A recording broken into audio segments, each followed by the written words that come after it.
You're listening to the Startup Soirée podcast, episode number 14.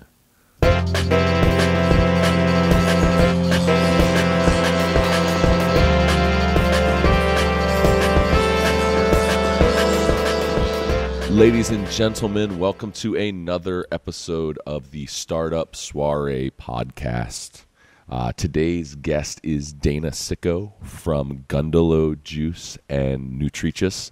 Any of you who are part of our In the Flesh community that are coming out to the Startup Soirée events will be familiar with her and her companies as she feeds you and gives you things to drink every time you come here. And it's always exceptional. So Dana and Pixelated and Startup Soirée have been hanging out together since we moved out to the fair land of Morrell Park in the south end of Baltimore City. We all live on a compound together here. When I say live, I don't mean like sleep. We all work on a compound together, and we're a fleet of new young businesses, and we've become really great friends. So her place on this podcast is long overdue, and I am rambling and falling over myself. So without further ado, Dana Sicko, welcome to the Startup Soirée podcast. Thank you so much for having me. I love being part of the startup cult on our compound at 3200 James Street. It's the best. It's the best. It is. Thanks for having me. So before we get into the funny stories and anecdotes, why don't you give everyone a little bit of a primer on Dana Sicko and Nutricious and Gundello? I know it's a huge story, but I trust that you've got some kind of elevator pitch for you. I do. So I started Nutricious Personal Chef Services 4 years ago after I was working as a nutrition consultant. I found that a lot of people just didn't have time to cook in their homes. So, despite doing the counseling, people weren't having a lot of results until I actually got into their kitchens, started cooking for them. So that was 4 years ago. We now have 8 wonderful, beautiful chefs who work for us in that area, and we have a management team of 3 over there. And then Gundello is sort of our baby company, which is just about 10 months old now. I kept saying 9 months, but I have to switch it now to 10 months, where we are actually the first wholesaling cold pressed juice company in Maryland. All of our juices are made with fresh fruits and vegetables, no added sugars, water, preservatives of any kind. And, feeding that same idea of nutritious where, simplifying the healthy life in the most delicious way. So that is my motto, my mantra, what I am always trying to achieve in my businesses. So that's a quick background. That's a great snapshot. That's a wonderful snapshot. Thank you. So I am curious about, Nutricious came first, then came Gundello. Yes. I think that they're both unique brands. I get the pleasure of getting to watch both of them grow and see how you handle them differently. I'm curious if you think that Gundello was a product of Nutricious, or if it was something that would have happened anyway for you, and if I guess I'm trying to figure out where that space between when you launch a second brand and how that happens, and maybe a little bit what your what your mind space was like around when you decided to kind of pull the two of them apart. It's always kind of the struggle of the entrepreneurs to figure out when to split the ideas into two different camps and when it's more efficient to keep them together. And I know it's something that we struggle with because we do too much stuff. So just curious about that. Yeah, well, I think that before Gundello was ever really even a thing, I always thought, even in high school, I always said, I don't so much want to tell people what they have to eat. I just want to make what they're eating better. So Gundello probably was, it's always been down in there. And then in college, right after I graduated college, I started making like this coconut water electrolyte drink for my husband who was playing football. I was like, this could be a business, but I'm a big believer in timing and that everything happens for a reason. So Gundello was always sort of dormant, I think, until I really knew what it was going to look like. Nutritious sort of just started first, and I came up with the name Nutritious in college. I thought I would have a healthy bakery one day, and Nutritious is nutritious with the word treat in the middle of it, if you haven't seen what it looks like. But, and I just knew I wanted to start some business with that as the name. And very, organically, Nutritious just came to be first because it was the most direct need, and it was I could fill that void, fill that need very easily. Despite though, I was not a very good cook in the beginning, and my original and first clients were so patient and wonderful with me. But then as I sort of got my bearings with Nutritious, and as that grew, as the foundation was something that I was like, okay, I can handle this. Gundello also came from the fact that my Nutritious clients were ordering juices from New York and LA and didn't like the taste of them. So, where my goal was always just to make juices that tasted as good that you want to drink the entire bottle, which I found that a lot of my clients weren't doing. So it was kind of a funny way of how, Gundello's that was always my dream without knowing what direction it was going to take. Nutritious kind of built and then answered that question for me. And now, again, we're like Nutritious, we're setting up that platform and the foundation. So to build into all sorts of different products and not just be a juice company, but, create a brand and a company, a culture that really embodies our sail windward message. So would you say that you always envisioned entrepreneurship for yourself? Oh, absolutely. Without a doubt. I mean, I was always, I was saying with my mom the other day, actually, I was like, do you remember when my brother and we made Pogs? Do you remember Pogs? I do. And Slammers and stuff like that. I do. Yeah. Throwback to the early 90s. And my brother and I would make Pogs and, sell them to my parents at too high of a rate.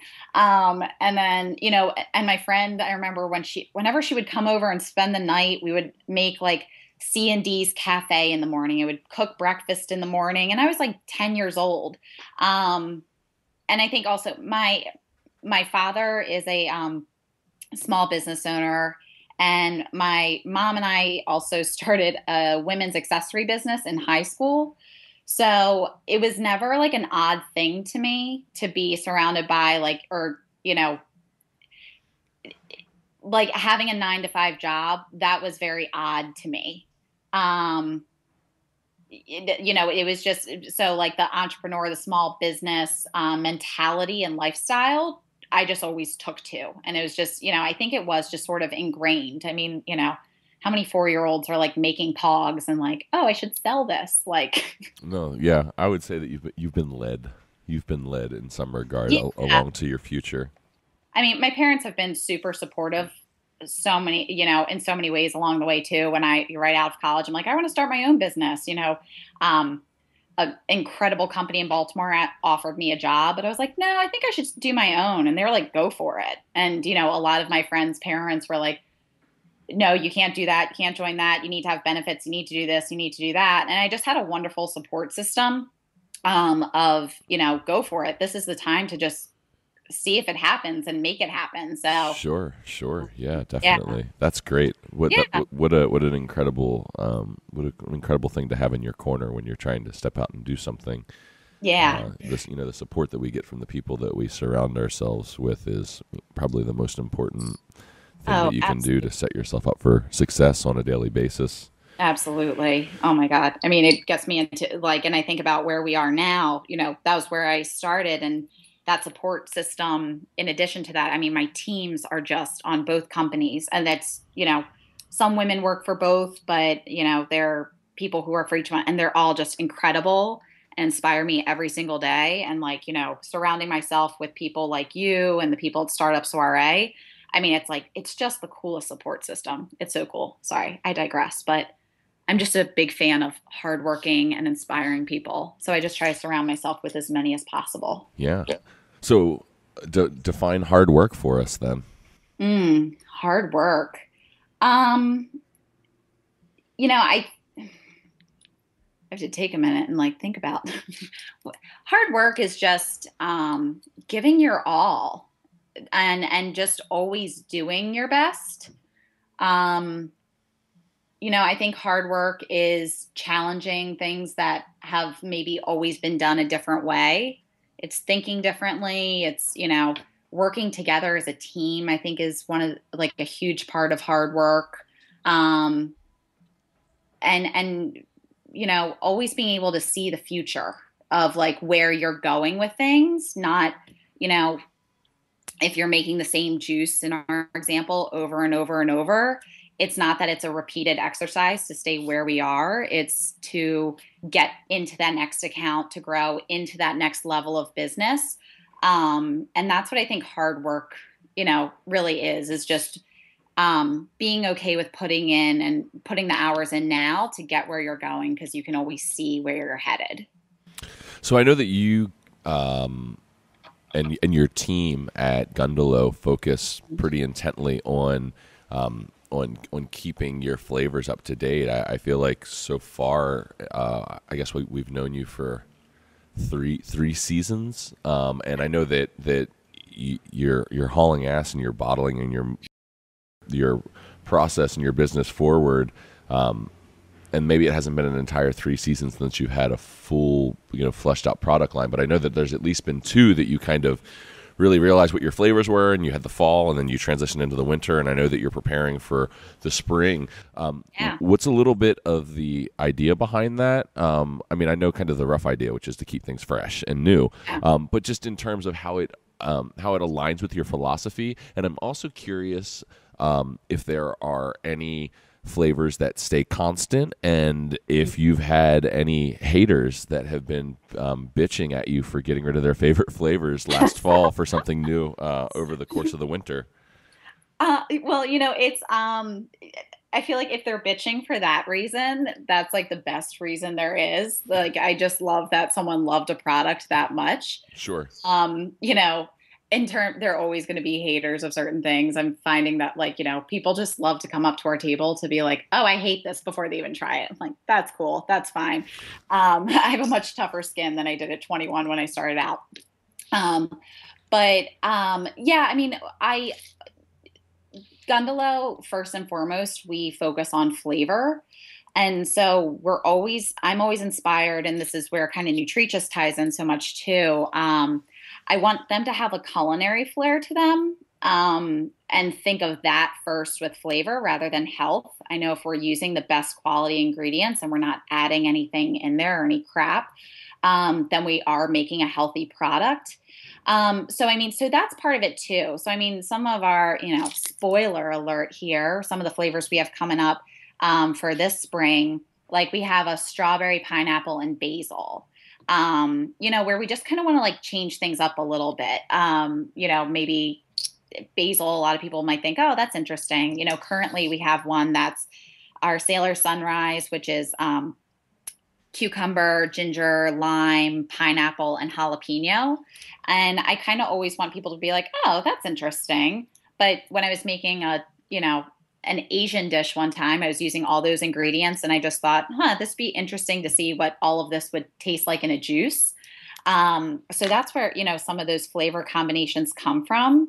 I'm also really big about how a juice makes you feel, and not sounding too outlandish with that. But, in the wintertime, you want kind of heavier, sweeter things like our Sailor's Delight, which I might get lots of cursing that it goes away, but I promise our new flavors will be just as great, and you'll find a new favorite in there.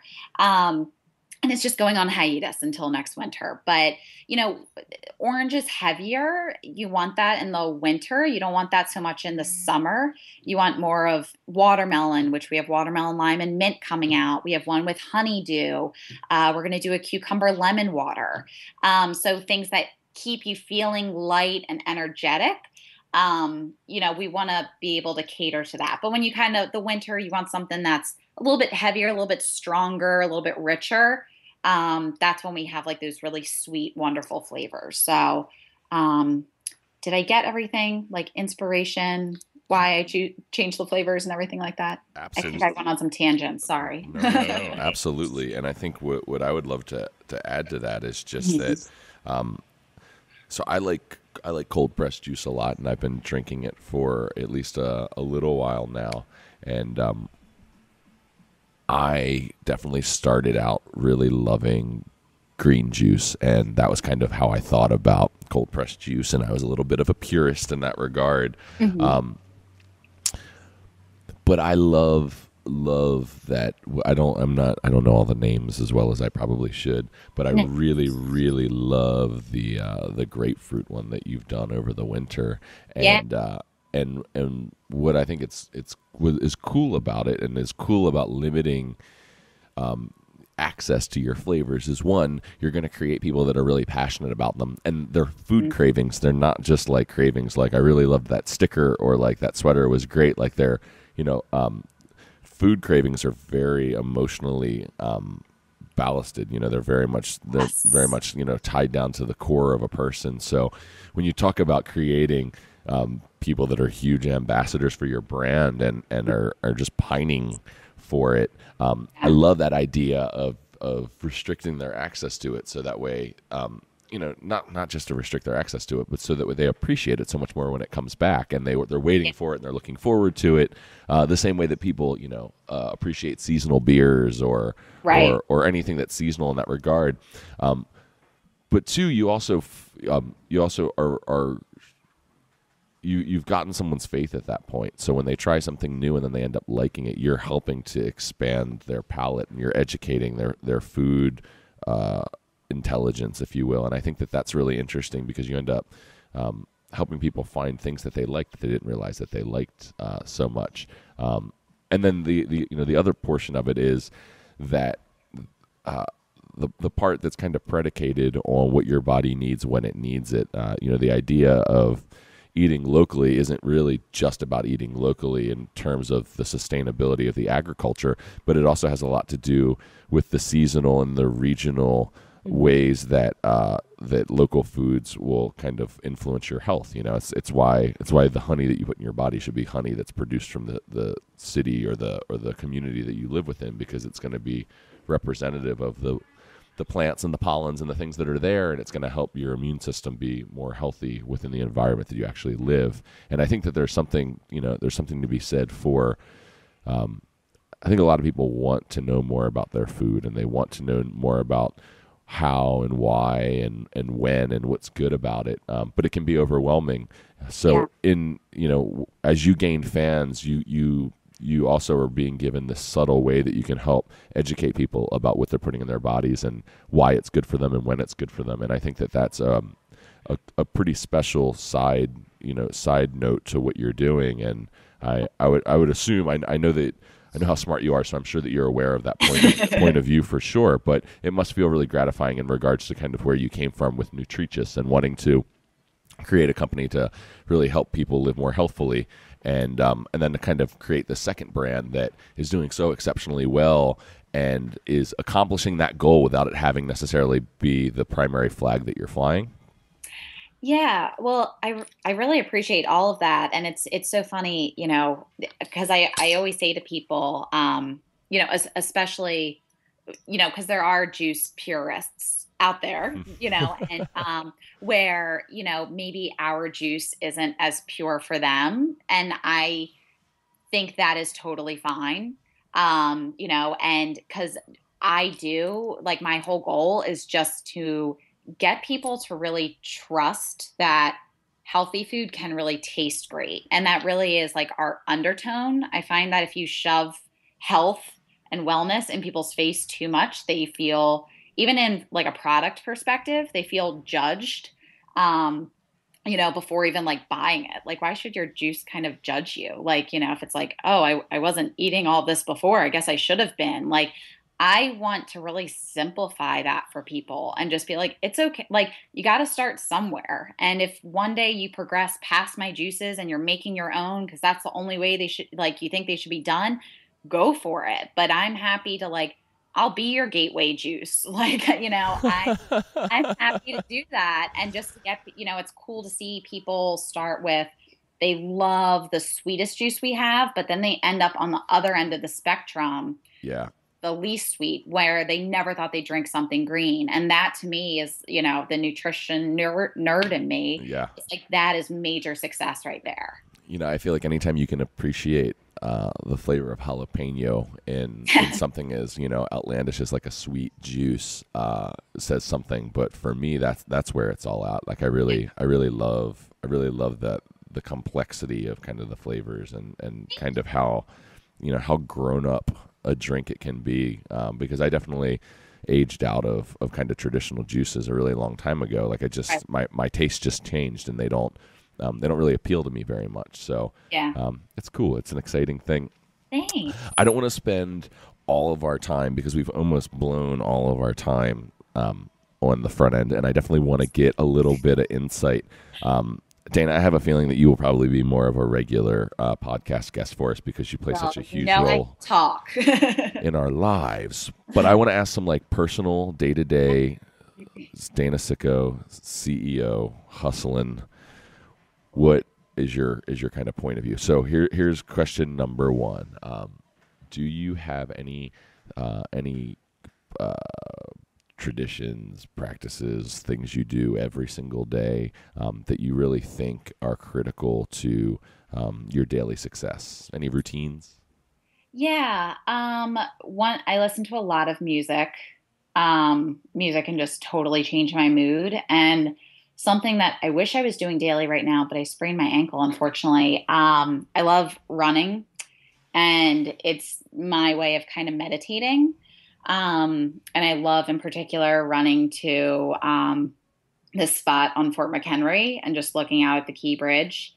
And that place to me, this will sound totally mushy-gushy and cheesy, but to think about, it builds me up for business so much, just because I'm looking out at like, wow, thinking about what forefathers and ancestors before me endured every single day. And it really helps or not every single day, but, during like the War of 1812 in particular, puts things into a lot of perspective of just like, that's just sort of my thinking place. And I try to get out there as much as I can, because it's sort of like my spot in the city where I just get a clear head of what I want to do each day and what has inspired me. That is awesome. It's an inspiring place to go and stand. We've been spending more and more time, Nick and I, we're constantly crawling all over the city. Yeah. On a given day, we're definitely in many, many parts of Baltimore, because whether we're running errands or we're going to meetings, we also commit a ton of time to just cruising and talking. I mean, the most valuable thing that we do every single day is try and spend time just with each other, executing, talking. I mean, honestly, if we could spend 8 hours of every single day only doing that, that's exactly what we would do, because it's the most valuable return that we get on our time that we spend. Absolutely. So, like we don't put things, like email and blog writing and all that stuff, it's not really allowed during regular business hours, because it's awesome. Kind of the expectation is that you come with your mind kind of blank for me, and I'm going to do the same for you, and we're going to make waves that way. But we definitely go to Fort McHenry, and we definitely climb up on the wall, and we definitely look out over that same exact view. Yeah. And have our weird Gordon Gekko moment. Except for us, it's not about like rolling in shit piles of money. It's about knowing that we're sincere, and that we're going to get to impact this wicked city that we live in really positive ways in the future. And hell yeah, it's a beautiful view to inspire that point of view. So wonderful to hear that. Yeah, absolutely. Also, I'm a little envious that you just get up and run. I have fancied myself a runner my whole life, but I just can't seem to ever do it. But I just bought new running shoes again, so I There you go. guess You have no there's excuse now. always hope. Well, And I'll run with you whenever. all right, I may take you up on it. If Yep. I feel like if I lived in that area, I might run. There's so many inspirational spots. I mean, even just running along the harbor, I think would be Yeah. so much fun. Place Yeah. to smile. Especially all the construction and everything. It just to, where again, looking at those views, it was during my run was different 3 years ago than where it is now or where it will be in a week, a month, a year. So it is, it's really cool. So, how about reading? Do you read every day? I don't read every day. I read a lot of emails. I love listening to things. I love audiobooks in the car and stuff like that. But I'm kind of taking a piece from you, what you said in an earlier podcast, because it's so true. And I don't know if it's just entrepreneurial ADD or what, but I just look at so many different mediums of inspiration and places where I learn. I love talking to people. I think even the craziest person you talk to, there's something to learn from them. So, yeah, I don't read every day. I know that sounds horrible, but like when something pops up, I'm like, oh, I totally read through it. Or reading a recipe to me, that's so much knowledge that, that's reading in itself. But I don't. I did just get one of my girls who works for Kind Snacks did give me the Kind book. So today's a good day to kind of break into that since it's a rainy day. It sure is. We're Yeah. gonna hear the rain on the roof here shortly. Yeah. So how about last question, aside from the wrap up question, is going to be what are you most excited about that you see happening in the entrepreneurial community in Baltimore that you don't know the greatest point of potential that you're looking at right now? Oh, how much time do we have? I'll keep it short. Um, oh God, I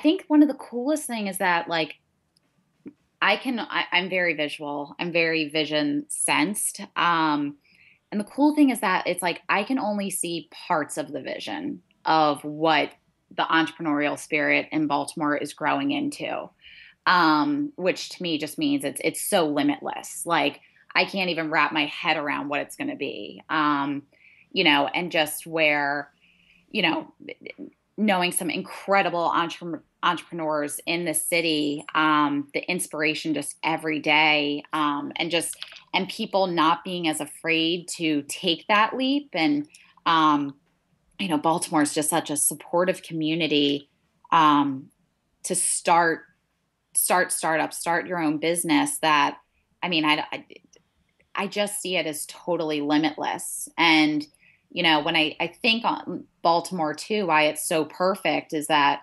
everyone has always said like, oh, Baltimore's such a blue collar town and everything like that. And I think it has actually nothing to do with what color your collar is. I think what is so ingrained in Baltimore and its history is just that we are tenacious and we are hardworking. And, I'm born, bred, raised here. And I think that is just so transparent. The laborers who were there before us, 50 years ago, they've built what is becoming today, and we will just continue to build what is coming in the future. And, no one's looking for like the get rich quick scheme per se.